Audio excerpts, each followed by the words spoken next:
Assalamu alaikum. Welcome to our podcast, Living Words in the Quran. This is Pauline and Omar, and we're still talking about Ramadan.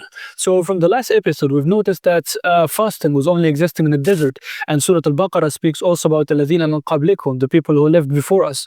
And we have two questions.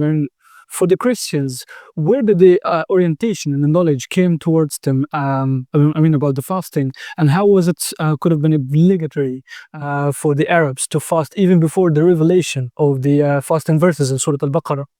Yes, good question. So, fasting means to refrain from eating, drinking, sexual relation, and also from movement. This had been probably the case also in the Hijaz region in Arabia. As Tabari tells us that there is the word masam, and which means that the wind stands still in the midday heat. So, and Ibn Kathir also reported the hadith when the companions walked with the Prophet sallallahu alaihi wasallam in Ramadan during the midday heat, and one of the companions covered his head with his hand because of the sun. This was so intense. So we all know that the environment greatly shapes the conditions of the people, their lifestyle. And we know the desert is really harsh. The conditions are very, there are only a few resources, especially in the summer. So, but people get used to it, so they can live of its resources and so on. And anthropology tells us there had been all over the world people sometimes who had fasted in times of need, and that the human body can adjust to this and can live off its own resources without eating and drinking for a while. So you say that the environment of the desert has something to do with the necessity of fasting. Yes. Even in Arabia, there was a very, very little water. And yes, there were some oases, some wells, but hey, it's not enough, Yes. So people had to calculate it, and it was pretty tough. Yes, and there are always hadiths. They were water. One also forgot to mention about the Prophet. He told us that we should use only have a cup of water for our wudu. Yes, sure.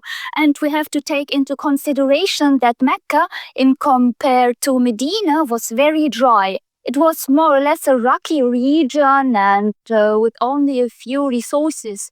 And the Quraysh, the tribes people, they were proud people and warriors, and there were always feuds between them because of the lack of food. They had attacked each other for food and for the women, yes, sure. And in comparison to this, Medina was an oasis. So there had been a little bit more resources and food security comparing to Mecca. And for this, also Medina was able to accommodate all the muhajirin, the migrants coming from Mecca.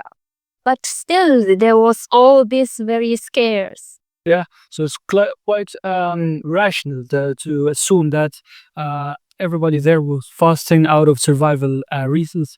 They had to survive, so simply.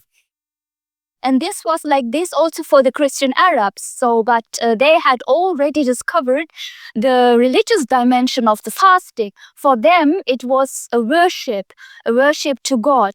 And maybe under this aspect also fasting was obligatory to the new Muslims, that they had to look at the fasting as worshiping God.